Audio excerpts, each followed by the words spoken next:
Here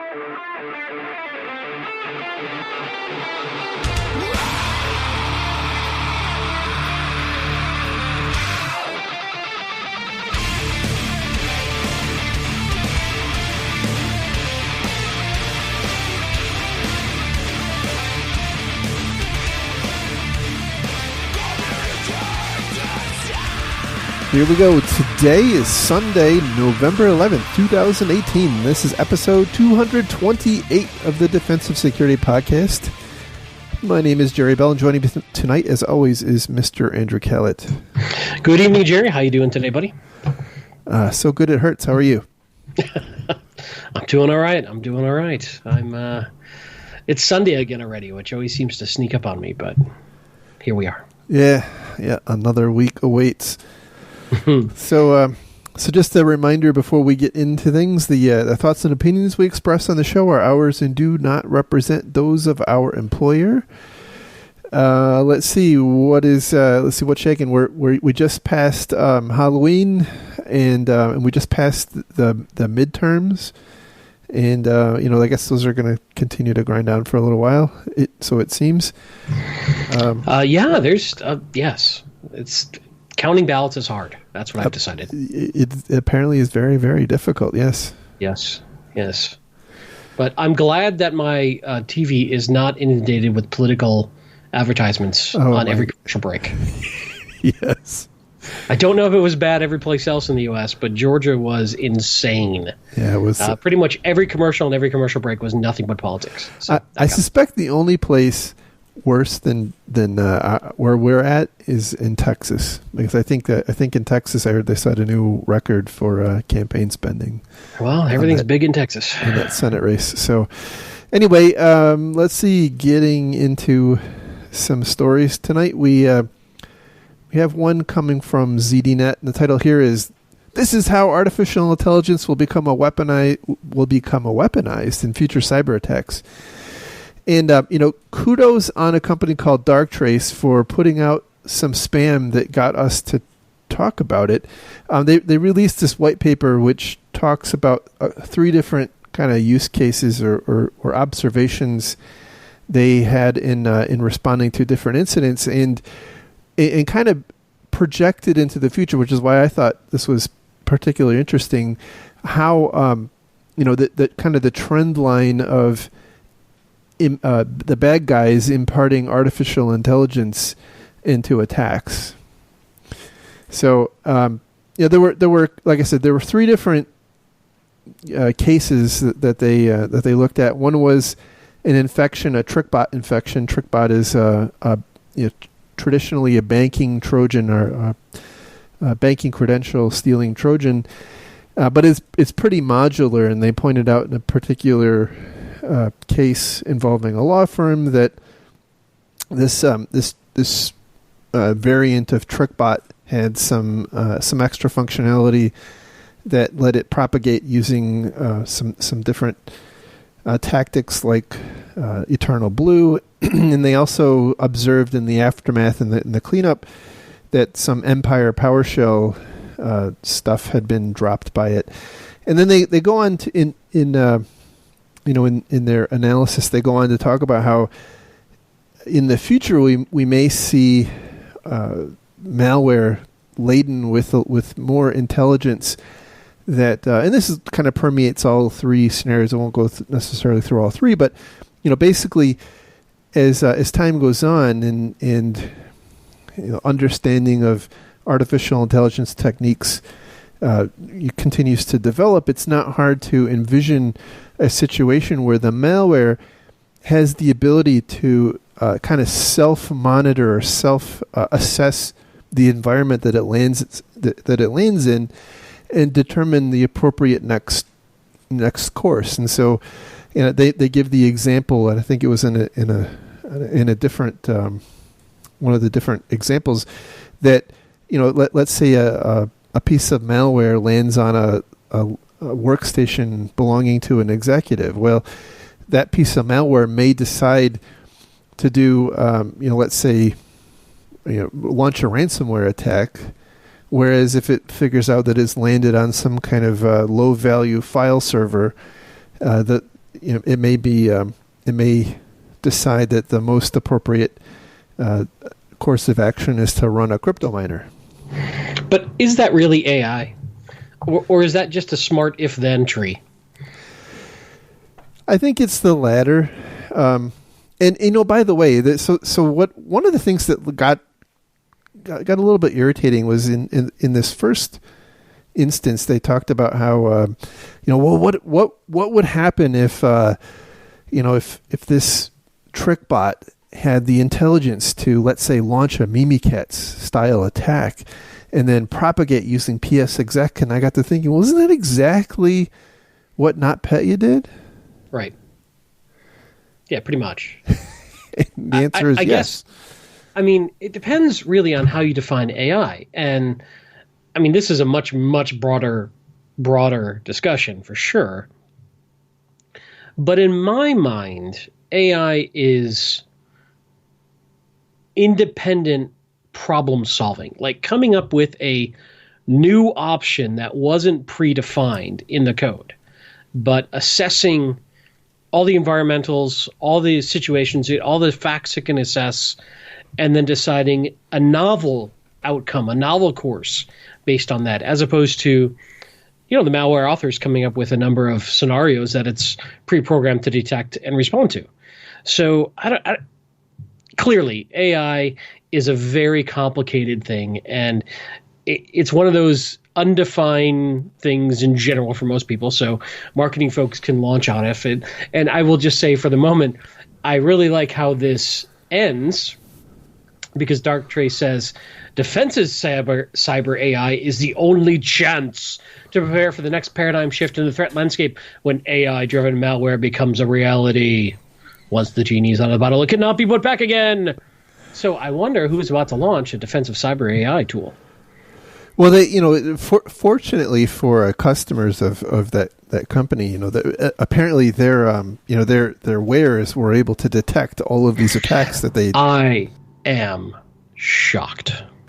Right? Really? I mean, that's it's surprising. I think what this article says to me is malware is going to continue to become more sophisticated and more evolved. Got it. On board with that. No problem.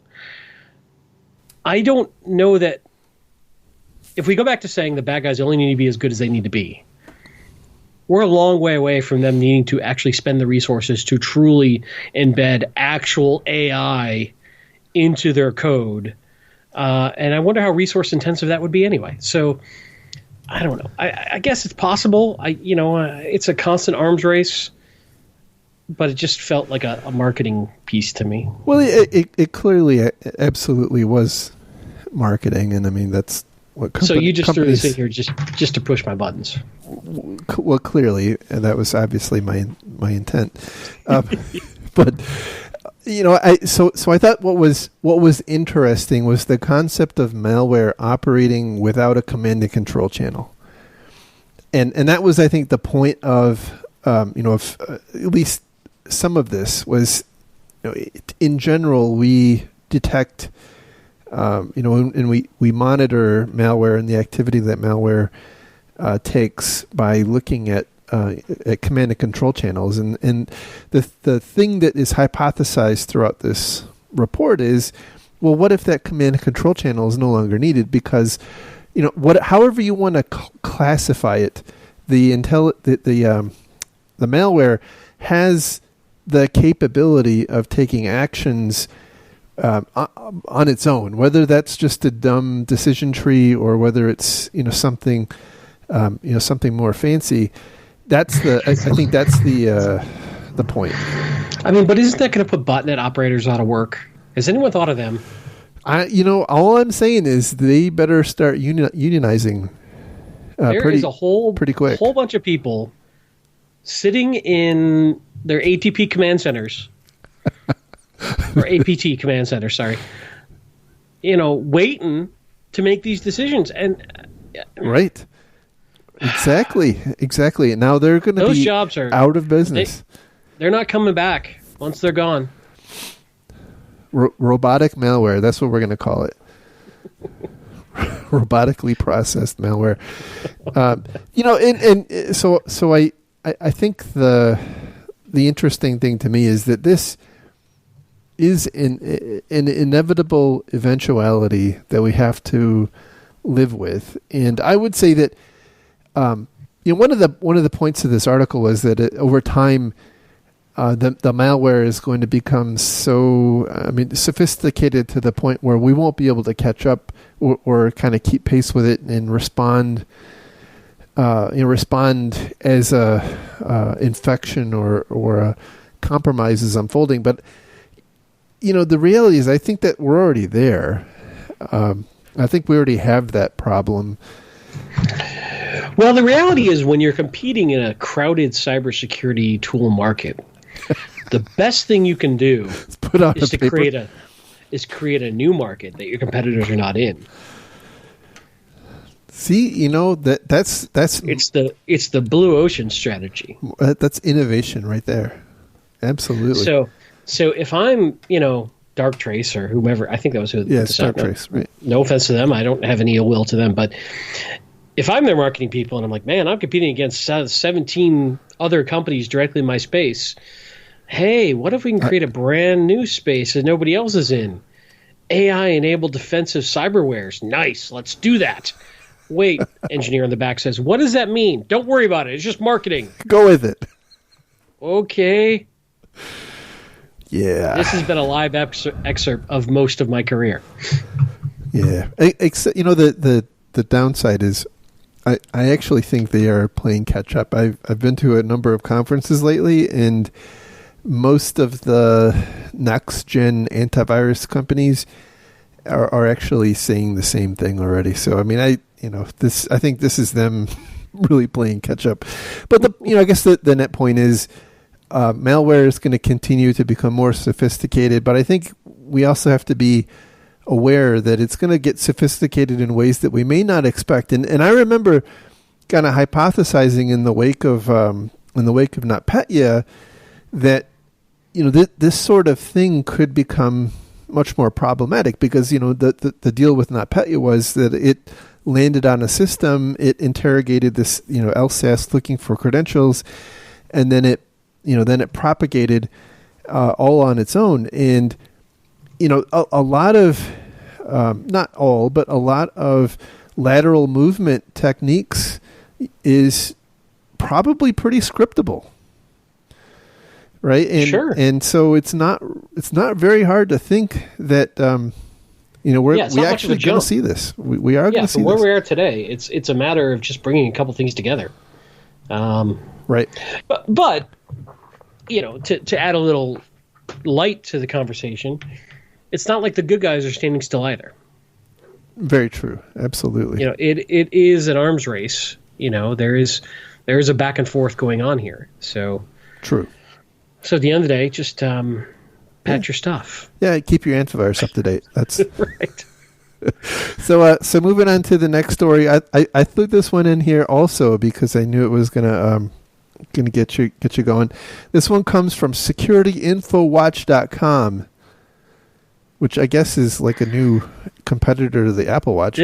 This explains why my blood pressure is so high today. The title here is Cybersecurity is Everyone's Workplace Responsibility. Everyone. I have no comment on the story. So I thought it was fitting because the very last show we did 2 weeks ago, we talked about a report from I forget the person's name about how cybersecurity is not everybody's responsibility, and it is it's really the responsibility of the technology and process designers. And I thought this, by the way, this particular article is somewhat long, and they talk up front about how indeed it is all the responsibility of everybody. But then they spend like the next half of the article talking about how, but that's not enough. You actually have to implement controls, and maybe you should look at the CIS cybersecurity, the top 20 cyber controls, and so on. So, obviously you know my opinion on this because I just gave a talk on this at DerbyCon. I think certainly training your users and having them be helpful to you in an early warning heads up is great. They have some interesting things on that front, but I still feel that it's if that is what you're hanging your hat on, you're in deep trouble. And, somebody pointed this out a couple weeks ago. There was a USGS guy compromised his work computer because he was browsing a bunch of porn sites at work.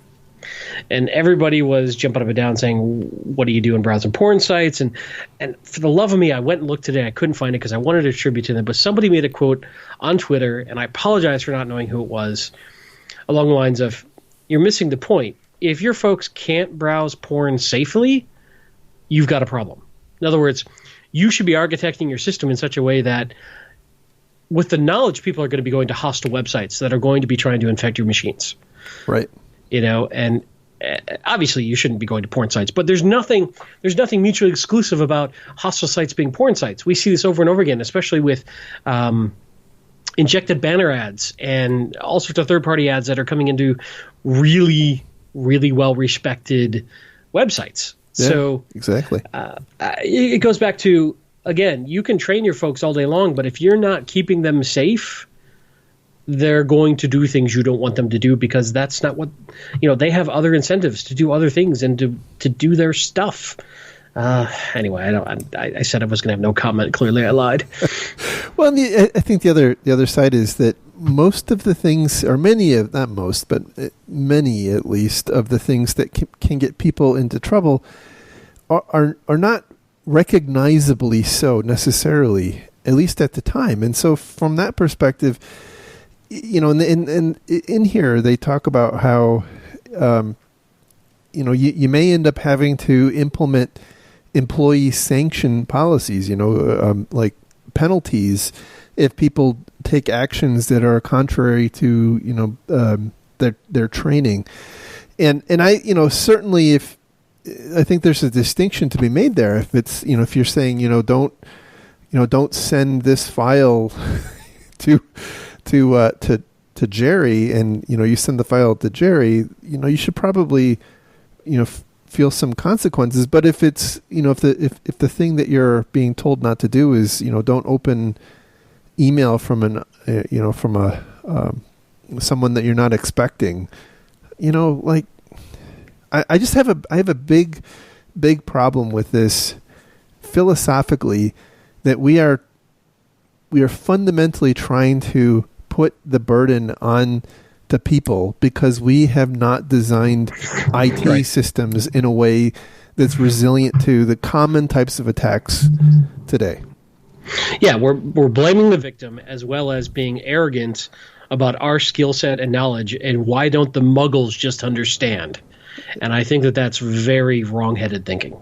Yeah. And I think that's very arrogant thinking that's going to continue to cause us problems. Or it's also the reach of, it's the best answer we have because we don't have a better answer, and it just sort of caught on, because nobody wants to be a naysayer to the executives. Right. Damn executives. All right, moving on to next story, also from ZDNet. Title here is Adobe Cold Fusion servers under attack from APT Group. All right, so just patch it. Moving on. Yeah, so the story here is that Adobe actually did release a patch for Cold Fusion. Kudos on them, but apparently the patch was reverse engineered. And because I strongly suspect that the adversaries understand that Cold Fusion is one of those things that does not get patched quickly, for a variety of different reasons. So I don't know if it's one actor or multiple actors have gone off and are actively exploiting the thing that this patch is intended to fix, which basically is a remote file upload and then an execution, arbitrary file execution once you've uploaded it. So, not great, not a great thing. But this is a real conundrum. I think we've not. I don't think we've got a great solution to this, because we've seen similar kinds of things with problems with like Equifax and Struts. In terms of the patch being released, causing the bad guys to figure out the vulnerability and go attack it? No. In terms of complicated business systems going unpatched for extended periods of time. Sure. I think this is just this is a novel way for the bad guys to become aware of, how to attack the system, right? But there's kind of an indication that possibly this vulnerability was known prior to the patch. Right. Though I agree with your point, and I don't want to take away from it. As a secondary point, though, I do find it interesting that we as an industry don't seem to know how to obfuscate our patches in such a way to hide the source of the vulnerability we're patching. In other words, especially with open source, it makes it really easy to figure out what is it that's being patched and give the bad guys a laser focus to go research what the vulnerability is. And I don't know. I don't know if I'm just being naive or don't understand it well enough, but I'm starting to wonder if there's something to be said about trying to obfuscate what it is we're patching so we don't give the bad guys too much of an easy find. But that's probably something that sounds really good on paper, but is incredibly difficult, if not impossible, to implement. And I don't know what the hell I'm talking about. Yeah, I suspect it's a bit of each. And I mean, obviously, in an ideal world, we would get everything patched before the details would be discernible by the bad guys. But I think the big concern I have with things like this, and I think that Cold Fusion falls broadly into a category of stuff that is just neglected by IT, and that's things like JBoss and Apache struts and many other these kind of back end web type technologies that kind of like deeply integrated into some sort of high production machine. Yeah, it was a system that was built by Bob, 13 or 15 years ago, and he left 8 years ago, and everybody's afraid to touch it. He built it with Microsoft Front Page, and nobody knows how to do that anymore. That's right. Exactly. And so it's. I think that's a big problem, and it's not strictly a security problem. This is an IT problem. Like when we give birth to an IT project or an IT system, like something that's running Cold Fusion, you as an organization are making a commitment to caring and feeding for that thing, and I think a lot of organizations don't fully embrace that, and then you end up with stuff that's just kind of languishes, and that, again, this is why, by the way, why I'm growing increasingly convinced that the whole DevOps / Agile perspective is going to be a net benefit to the industry, because it kind of done right, I think it kind of forces us to continue touching and being familiar with the code base of the systems that we're managing, and as compared to where we're at right now. We may have to spend some time talking about that on a future show, because that's a big topic. What if we took a slightly different approach and we assume that these systems are going to get popped, and did some sort of containerization or micro VMs where we're reloading from known good on a regular basis or something like that? Another way that we just reset to a known good condition quickly, as opposed to having to patch, right? I don't know. I wonder if there's some other approaches that we could take with the assumption, because the problem with patching is that it's assuming that you also know all the vulnerabilities, that you can patch all the time. There are certainly 0 days in the world. There are certainly other problems out there. It wouldn't stop everything, but let's say I designed an environment where I had a rolling system that bounced between different VMs, and I reloaded known good configuration every hour and bounced between them for load balancing, so I didn't have downtime. It may still suck to get compromised, but it limits the time on box. I don't know. I need more coffee to think this out, but I actually think there is something there. It's probably a little more obtuse than that. Yeah. But I think that like operating in a cloud type model. Now, whether you're talking cloud native or just traditional infrastructure running on cloud, I think there are some opportunities that we previously didn't really have, where you could actually do stuff like that. The details would have to be worked out, but you would also want to probably know that something bad is happening, and so there's some magic that has to happen there.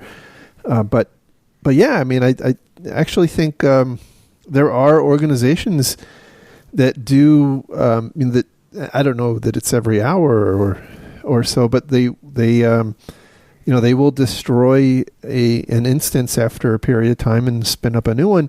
And I actually also think that, by the way, is an opportunity for patching. Like, kind of going back to the concept of, patching is difficult. Well, it is difficult, but imagine you're not patching a live system. You're patching a system that's not yet live. And then at some point, the live system is destroyed, and this new patched one is brought live. In other news, Jerry and I are launching our new initiative. VCs call us on Monday. That's right. That's right. So anyway, it's we'll call it unadvanced, non-persistent threat mitigation in the cloud. Right. We got to figure out how to work blockchain in somehow. You're right. Yeah. All right, so moving on to the next story. This one comes from SecurityWake.com, and the title here is Troubled Waters, How a New Wave of Cyber Attacks is Targeting Maritime Trade. You're going to need a bigger boat. Yes. So, I don't know if you read all the links that are off of this, but there's a whole bunch of... Yeah, because I got nothing but time.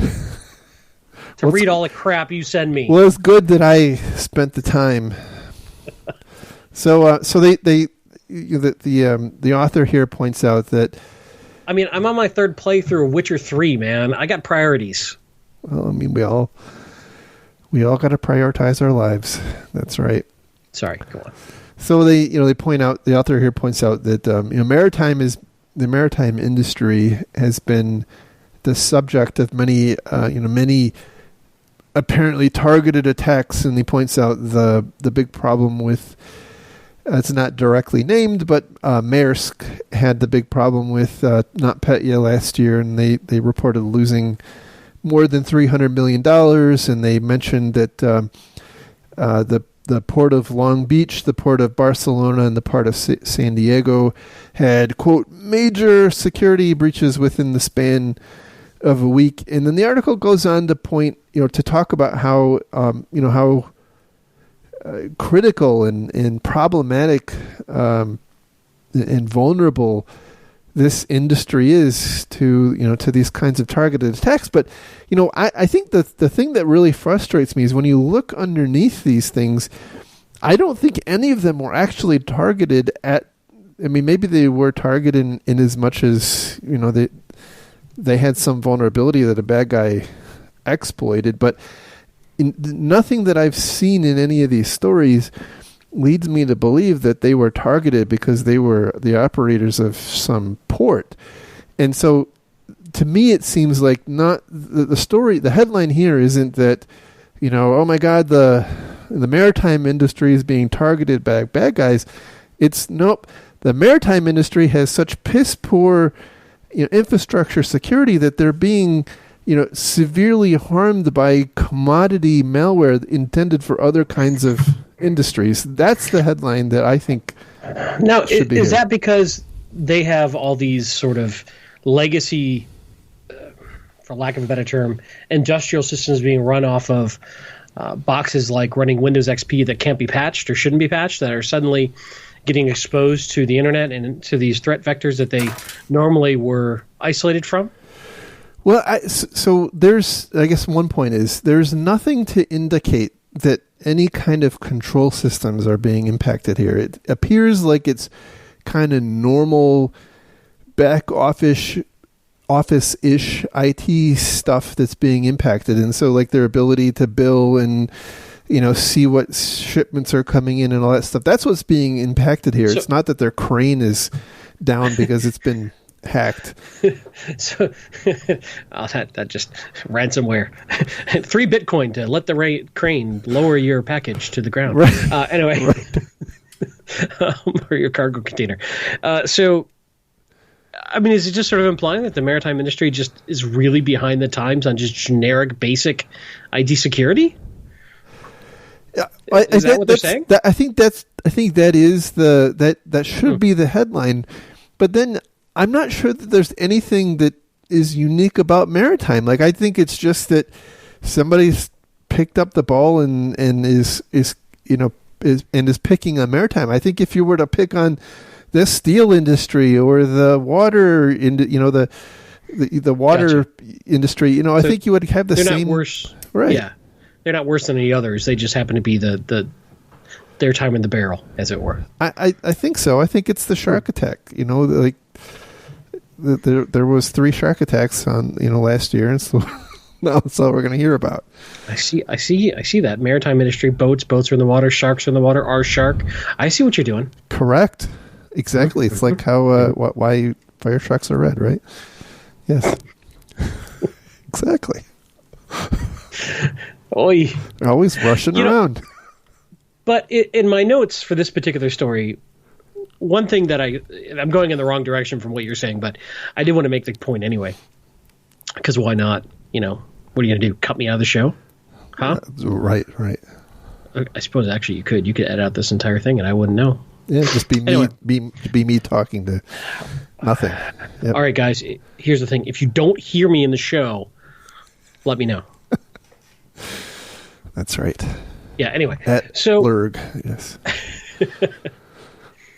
So I do think that there are a number of machines out there that are sort of some sort of industrial control machine that are running off of old OSs that cannot be patched and cannot be touched. And I think, whether it's the medical industry, whether it's the certain manufacturing industry, all sorts of different areas have these, whatever it is, whether it's a crane, whether it's a MRI machine, whatever is being run by a commodity OS, but that commodity OS is only certified for a specific version and cannot be patched and cannot be touched. I think that's really dangerous, and I think these manufacturers need to have pressure put on them to say, look, if you're going to use a customized hardened OS, like a non-purposeful OS, and you're going to use something commodity, you've got to allow your customers to patch. You have to build that in somehow in your product cycle. Not allowing them to patch is just setting everybody up for pain. I get it, though. If I run an MRI machine and it's dependent on being on Windows XP stock, I'm not going to threaten that MRI machine with an unsanctioned patch. I've got to do my job. So this goes back to the manufacturers of that controller of not being so naive about this. Mm-hmm. And if they want to do something like that, then they need to have like a non-commoditized, hardened, limited scope, non-general purpose computer to run it, because it's much less likely to be attacked. But if you're going to let me run a commoditized OS, you've got to let me patch and upgrade. Otherwise, I'm just asking for pain.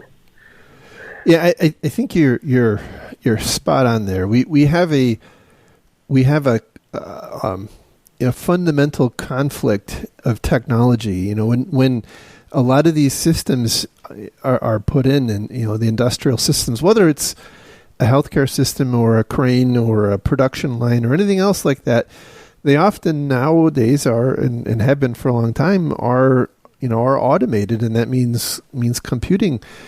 And I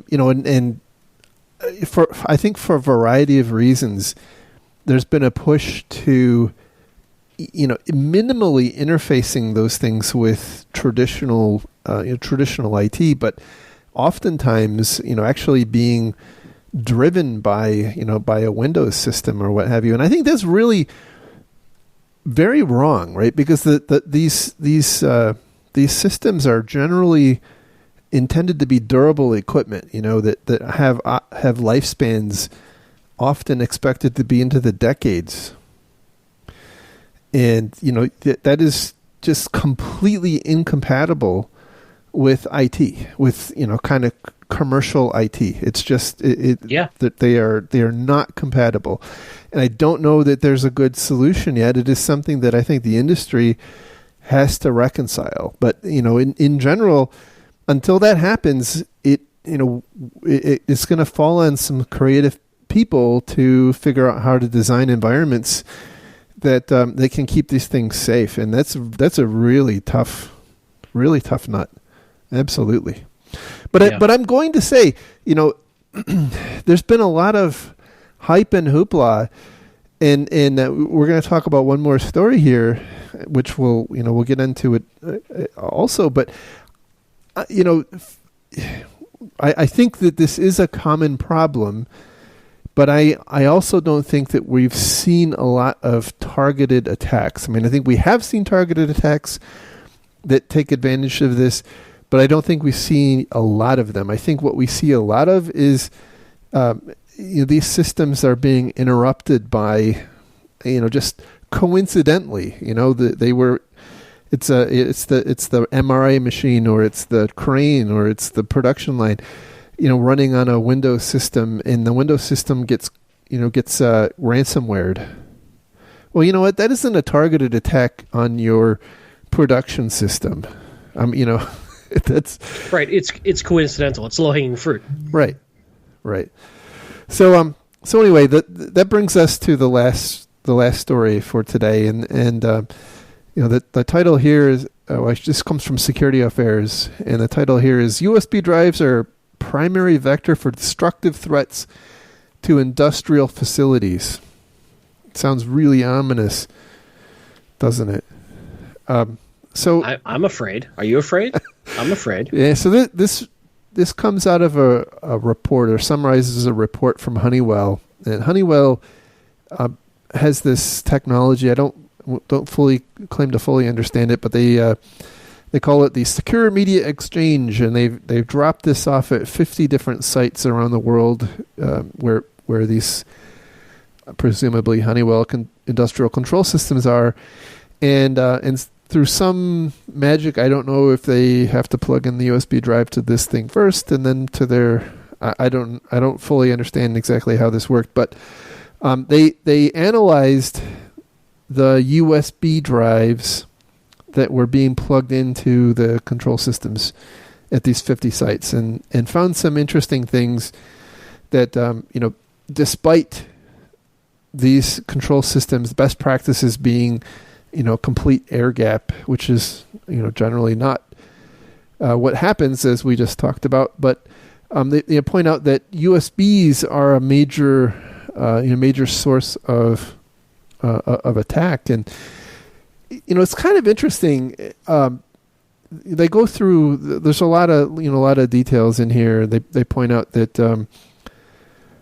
Let's see. 1 in 4 had a potential. 1 in 4.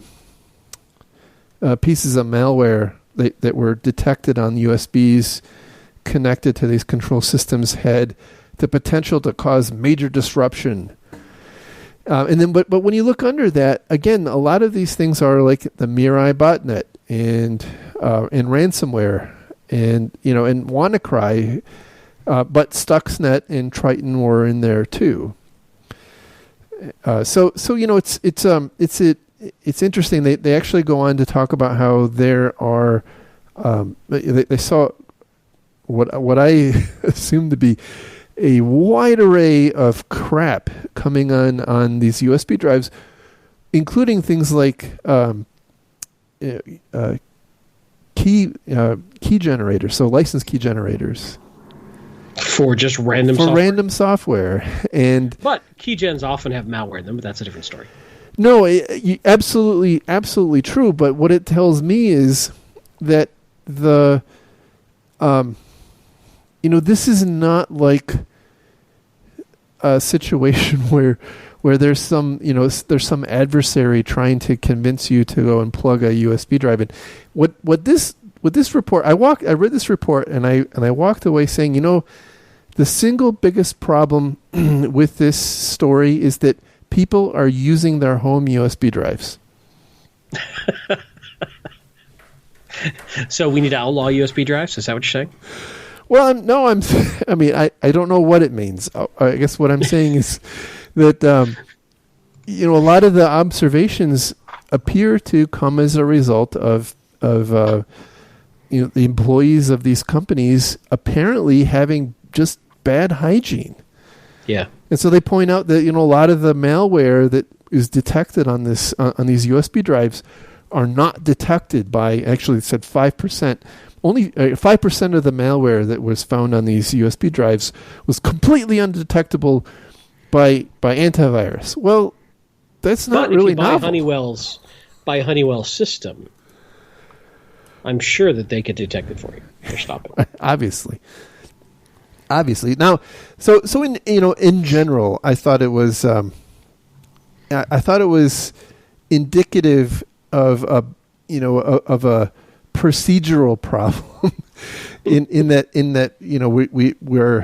we're taking USB drives that are not dedicated to the purpose, but it kind of goes back to the story we talked about a little while ago, that we have to allow for the fact that people are going to do that. Yeah, I was just going to say, this sounds like the same thing of how could these people be so silly, and they should know better. But then again, we should also be able to account for that and be resilient in the face of that. Right. We once again, if we're dependent on our users to never make a mistake, we're in serious trouble. Correct, but at the same time, I think this is a tougher nut to crack, because I just don't think that security is as advanced in the operational technology field as it is in the industrial control field, as it is in kind of commercial IT. And I think that we do a terrible job in commercial IT, but I think we're far ahead of industrial control systems' ability to react to a USB drive being plugged in. And so I think that what it tells me is, right, wrong, or indifferent, we have to design an overall program that accounts for the weaknesses in the systems and the potential problems that people may inject. And so if one of those potential problems is that people are bringing in USB drives and there is no other prophylactic measure that can be taken, I've seen cases where you have to walk through a metal detector to get into a room, and then one of the reasons is that they're looking for removable media. Yeah, I mean, most of the environments I've worked in, the USB drives are shut down by software controls on most machines. So you need special permission to use it. Right. I mean, there are software control solutions for just disabling it, right? But that doesn't fix the entire problem. Some people need to use them sometimes. It seems a very blunt force sort of approach. But I think I think it is common in these industrial control systems, especially if they're air gapped, for USBs to be the way that you bring in code updates or what have you, patches or software updates for the control system. So I think we're not going to get away from that. I think what we have to figure out is how do we develop a set of controls, which may be process controls, maybe technical controls, maybe a mix of both, that accommodate for that, for the aggregate problem. And by the way, part of that is situational awareness, to realize that, look, your control system is vulnerable to the that people. I'm going to have to edit that out. To the crap that people are putting on their home USB drives and then carrying in and plugging into your to your industrial control system that is operating your shipping crane. So, Anyway, I digress. But it's late on a Sunday. These things happen. But it is an interesting problem that I don't think we have a lot of solutions for. And, it's funny because this kind of harkens back to the early days where malware is spread via floppies. Right. Right. And we just have an updated version of a floppy. Absolutely. But, it doesn't alleviate us. It doesn't relieve us, I should say, from our obligation to defend them. Right? I mean, we can't just say, well, it sucks that you can't run antivirus or you can't run Darktrace. on on your Allen Bradley PLC. That's a cop out that we just can't afford. So it says that we have to ensure that we've got controls that account for the vulnerability in the system and also meet the requirements of the business. So anyway, it could be, I don't know. It depends on how the malware is exhibiting itself, but it could be as simple as saying, okay, we've got a known clean machine that we take the software off the USB, transfer it to a fresh USB that's reformatted every time, scanned with the best possible solution. Then we take it to the control system. Yeah. There are methodologies we could invoke. Yeah, they're a pain in the butt, but there are options if we're willing to do it. Exactly. It just it takes some thought and planning, and security is hard. Yeah, and that's, by the way, why we all have jobs. So anyway, that's true. That's the show for this week. Thank you again, everyone, for listening. Thanks to our Patreon donors. You can follow the show on Twitter at DefensiveSec. You can follow me on Twitter at MaliciousLink. You can follow Mr. Callett on Twitter at Lurg. You can find the stories we talked about tonight on our website at www.defensivesecurity.org.